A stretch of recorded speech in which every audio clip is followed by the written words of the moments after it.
ஆண்டவர் சொன்னபடியே துல்லியமாக எழுத்துக்கு எழுத்து ஒவ்வொரு தீர்க்க தரிசனமும் வரிசையாக நிறைவேறுகிறது. எண்ணி முடியாத ஒரு பலத்த ஜாதி எழும்பிருச்சு.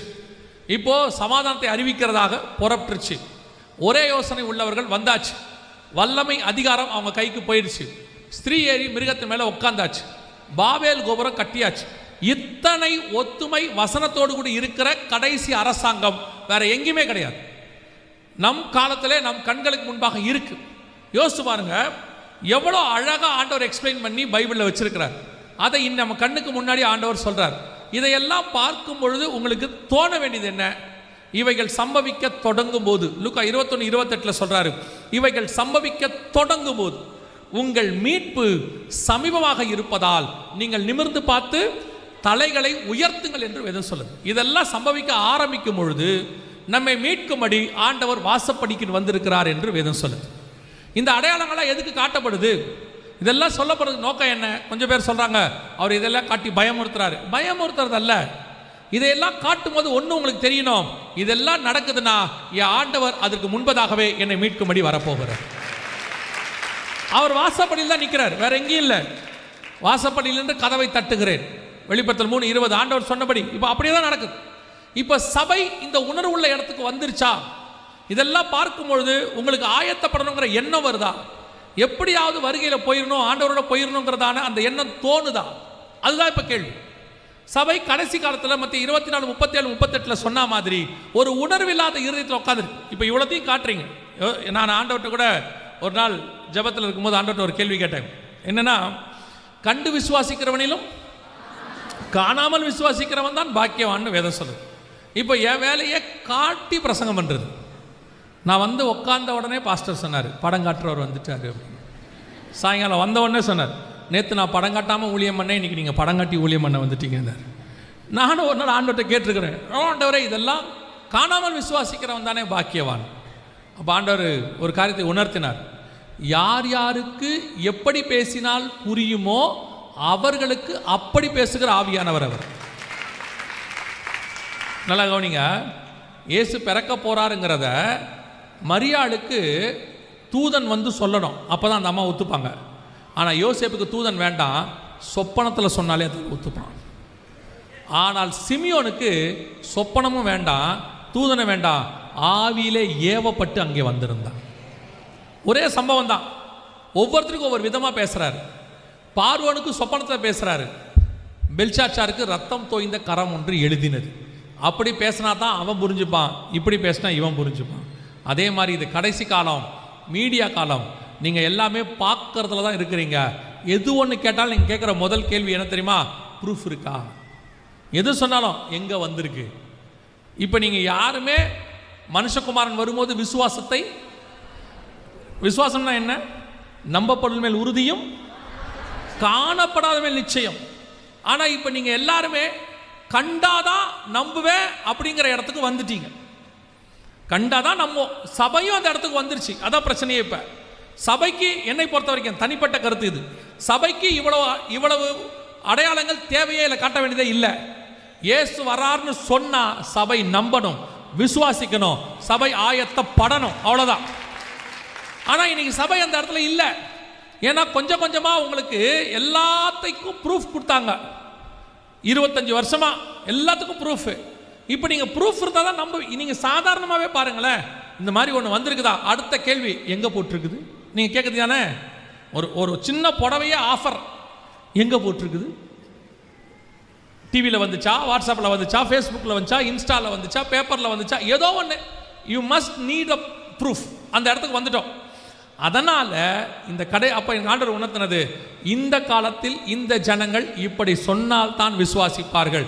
யோசித்து பாருங்களேன், நம்மையும் மீட்க வேண்டும் என்பதற்காக கர்த்தர் இதையும் செய்ய வல்லமை உள்ளவராக இருக்கிறார்.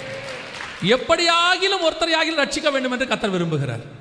இதையும் பார்த்து கண்ணார கண்டு, ஒரு சில இடத்துல அப்போஸ்தலர் சொல்லுது, தடவியாகிலும் அவரை கண்டுபிடிக்கத்தக்கதாக.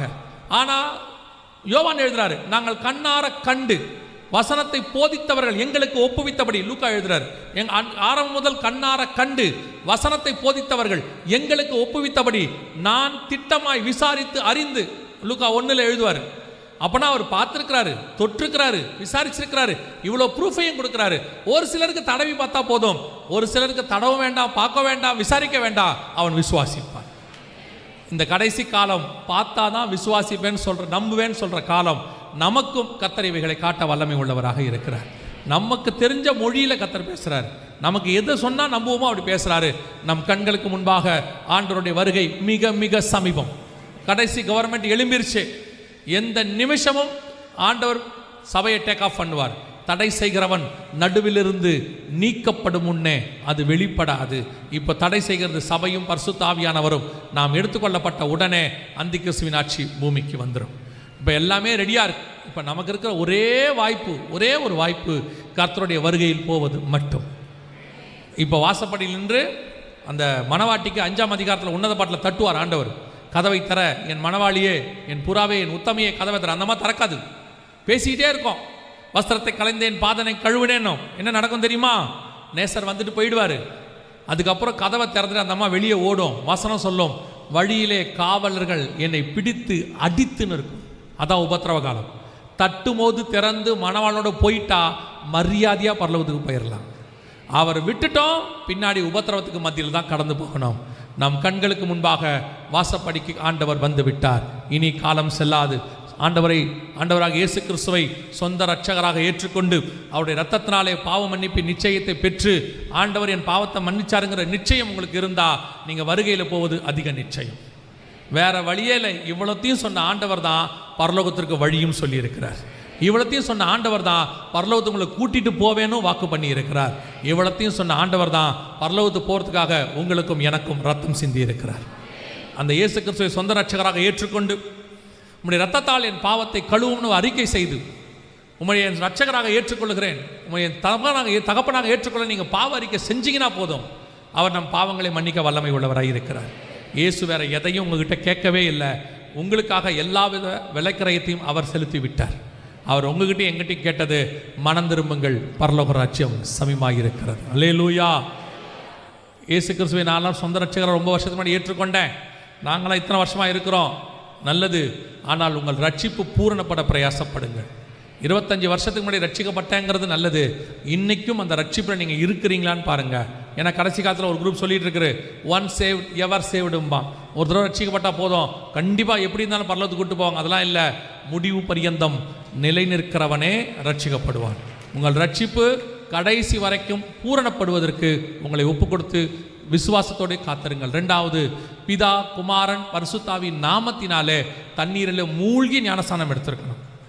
ஞானஸ்தானம் எடுக்காவிட்டால் வருகையில் போக முடியாது. வசனம் சொல்லுது, ஒருவன் ஜலத்தினாலும் ஆவியினாலும் பெறவாவிடில் பரலோக ராஜ்யத்தில் பிரவேசிக்க. நான் குழந்தையில் எடுத்தேன், சின்ன வயசில் எடுத்தேன், எனக்கு எடுத்தது எப்போன்னு தெரியாது. வசனம் தெளிவாக சொல்லுது, விசுவாசம் உள்ளவனாகி ஞானஸ்தானம் பெறுகிறவனே ரட்சிக்கப்படுவான். குழந்தையாக இருந்து ஞானஸ்தானம் பெறவன் ரட்சிக்கப்பட மாட்டான். பைபிளில் அப்படி இல்லை. எனவே ஒரே ஞானஸ்தானம் தான், அது தண்ணியில் மூழ்கி பிதா குமாரன் பரிசுத்தாவின் நாமத்தில் எடுக்கிறது. அதை எடுத்திருக்கிறீங்களா? அந்த ஞானஸ்தானம் எடுக்காதவங்க ஞானஸ்தானத்துக்கு ஒப்பு கொடுங்க. இயேசுவை ஏற்றுக்கொள்ளாதவங்க ஏற்றுக்கொள்வதுக்கு ஒப்பு கொடுங்க. ராஜா வரப்போகிறார், இனி காலம் செல்லாது. அல்லேலூயா. நாம் எழுந்திருப்போமா? நாம் ஜெபிக்க போகிறோம். தேவ சமூகத்தில் ஆண்டவர் நோக்கி பார்க்க போகிறோம்.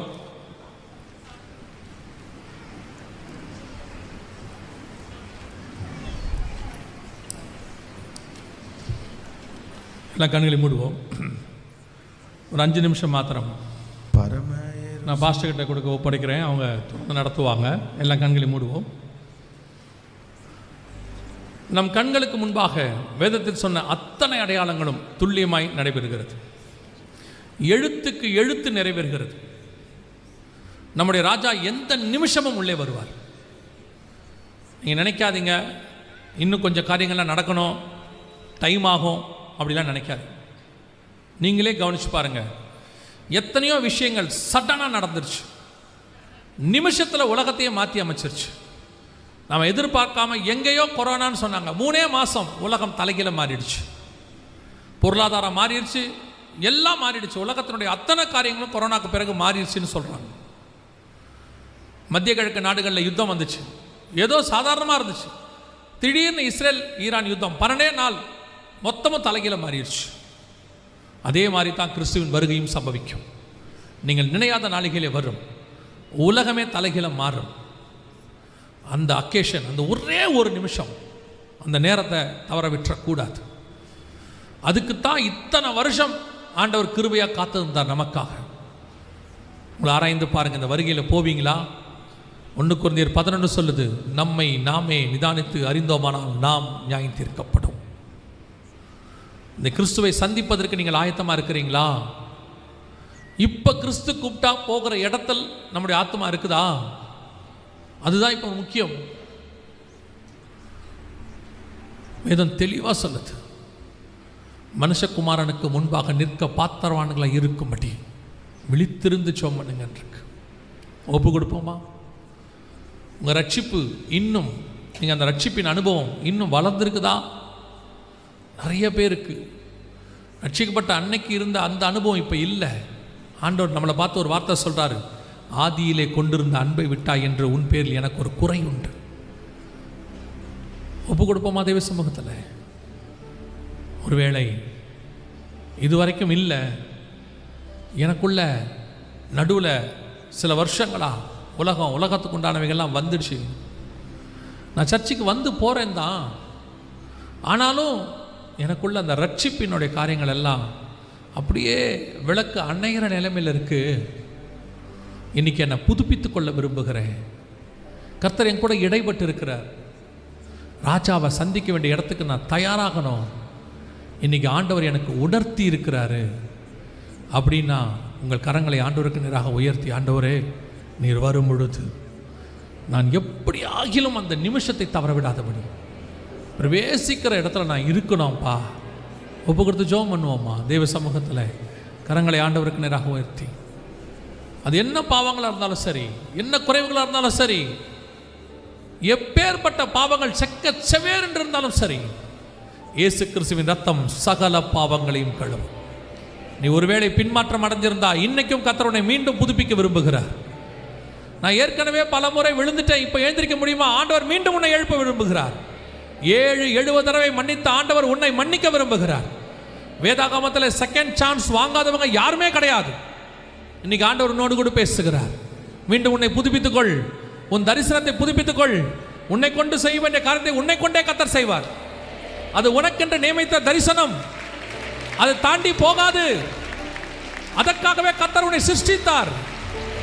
நடுவில் நீ பாதை மாறி இருக்கலாம், வழி விலகி இருக்கலாம், கர்த்தரை விட்டு தூரம் போய் இருக்கலாம். இன்னைக்கு ஆண்டவர் உனக்கு புது வழியை, புது அபிஷேகத்தை, புது எண்ணெயை, புது கிருபையை, புது தயவை, பரலோகத்திலிருந்து ஒரு புதிய காரியத்தை கர்த்தர் செய்ய போகிறார்.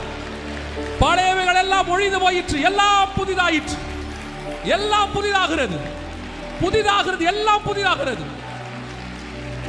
The new vision, the new anointing, the new grace. ஆண்டவர் உன்னை புதுப்பிக்க விரும்புகிறார். அநேகர் மேல் கர்த்தருடைய ஆவி ஊற்றப்பட்டு கொண்டிருக்கிறது. அநேகர் மேல கர்த்தருடைய அபிஷேகம் இருக்கிறது. நீ இழந்து போனவைகளை கர்த்தர் திருப்பி தருகிறார். நீ இழந்து போனவைகளை கர்த்தர் திருப்பி தருகிறார். இந்த இழந்து போனதை திருப்பி பெறுகிற நாள் தான் முதலாம் நாள். இந்த முதலாம் நாளிலே கர்த்தர் உன்னை இழந்து போனதை திருப்பி தருவதற்கு வல்லமை உள்ளவராய் இருக்கிறார். ஓ ஹalleluya, ஹalleluya, ஹalleluya, ஹalleluya, ஹalleluya. மகிமை மகிமை மகிமை மகிமை மகிமை மகிமை மகிமை ஒவ்வொருத்தர் மேலும்.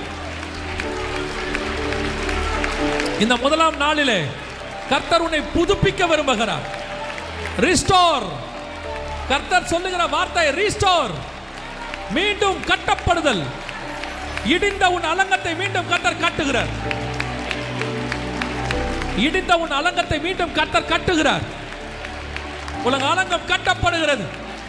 விழுந்து போன தாவீதின் கூடாரத்தை எழுப்பித்து கட்டின ஆண்டவர் உன் விழுந்து போன ஆவிக்குரிய வாழ்க்கையை எழுப்பித்து கட்டுகிறார். நீ இழந்த எல்லா அபிஷேகமும் திரும்பி வருகிறது. The God's presence. Praise you Jesus. Praise you Jesus. நீ ஆண்டவர்ட்ட கேள், ஆண்டவர் உனக்கு தருவார். நீ கேள், அப்பொழுது நான் உனக்கு ஜாதிகளை சுதந்திரமாய் தருவேன். இழந்து போனவைகளை மீண்டும் தருவேன், புதுப்பித்து தருவேன். அவர் இரக்கத்தின் தேவன், அவர் மனம் இறங்குகிற தேவன். மீண்டும் இளைய குமாரன் வந்தபோது ஓடி வந்து தன் வஸ்திரத்தினால் மூடி அணைத்து முத்தமிட்டு மீண்டும் அதே மோதிரத்தை போட்டு மீண்டும் புது வஸ்திரத்தை கொடுத்து அவனுக்காக இன்னும் ஒரு விசை பலி செலுத்தி அவனை மீண்டும் கர்த்தர் ஆசீர்வதிச்சார். அதே தகப்பன் தான் உனக்கும் எனக்கும் உண்டு. இதுவரைக்கும் நீ பண்ணி தவிட தின்னிருக்கலாம், ஆனால் இனி கர்த்தர் உன்னை பரலோகத்தின் ஆகாரத்தினால் திருப்தியாக்க கர்த்தர் போஷிக்க விரும்புகிறார். இதுவரைக்கும் நீ சாப்பிட்டது என்ன வேணாக இருக்கட்டும், பரலோகத்தின் ஆகாரத்தினால் கர்த்தர் நிரப்புகிறார். வானத்தின் மன்னாவினால் கர்த்தர் நிரப்புவார். இழந்து போன வெளிப்பாடுகள், இழந்து போன வரம், உன்னை விட்டு எடுக்கப்பட்ட வரம் மீண்டும் வரும். கர்த்தர் உன்னை நிரப்ப வல்லமை உள்ளவர். கர்த்தருடைய மகிமை மகிமை அநேகருக்கு கர்த்தர் புதுப்பித்துக் கொண்டிருக்கிறார். அலங்கம் மீண்டும் கட்டப்படுகிறது. Restore. God restore the everything what you lost. நீ இழந்து போனவைகளை மீண்டும் கர்த்தர் தருகிறார். நன்றி ஆவியானவரே. Thank you Jesus. Thank you Jesus. Thank you Jesus. நன்றி அப்பா, நன்றி அப்பா. ஆவியானவர் எங்கள் மத்தியிலே கடந்து வந்து நாங்கள் இழந்து போனதை மீண்டும் தந்து எங்களை மீண்டும் கட்டி எழுப்பின தயவுக்காய் உமக்கு ஸ்தோத்திரம். உள்ளே வந்த ஒருத்தர் கூட வெறுமனே திரும்புகிறதில்லை. உள்ளே வந்த ஒருத்தர் வெறுமனே திரும்புகிறதில்லை. அத்தனை பேரையும் கர்த்தர் எழுப்பித்தான் அனுப்புகிறார். ஆமென். Praise you God. Thank you Jesus. Hallelujah.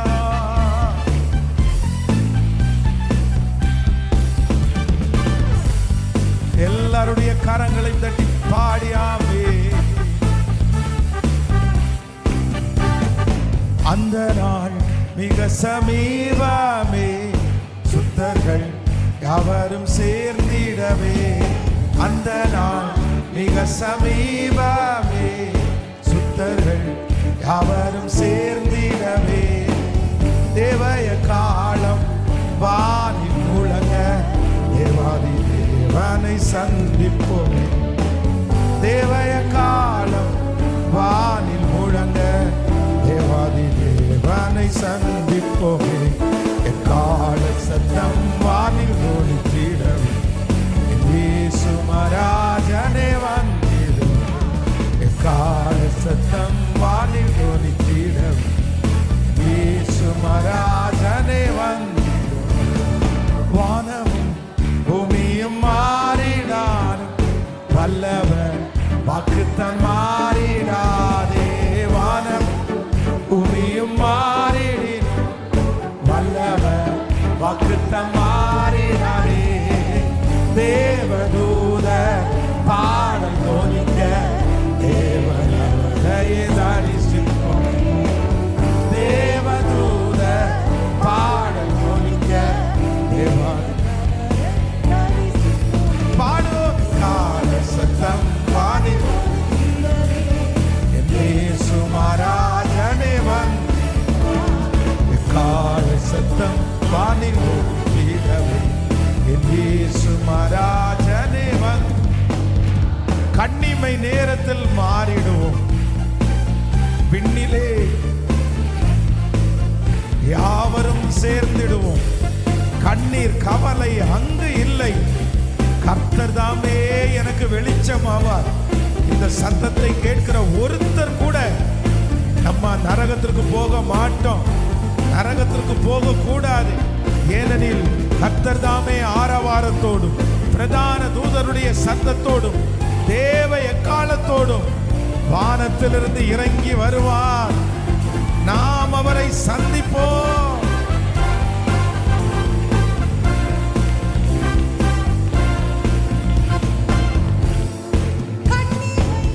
நேரத்தில் மாறிடுவோம். விண்ணிலே யாவரும் சேர்ந்திடுவோம். நேரத்தில் மாறிடுவோம். விண்ணிலே யாவரும் சேர்ந்திடுவோம். கண்ணி கவலை அங்கே இல்லை. கர்த்தர்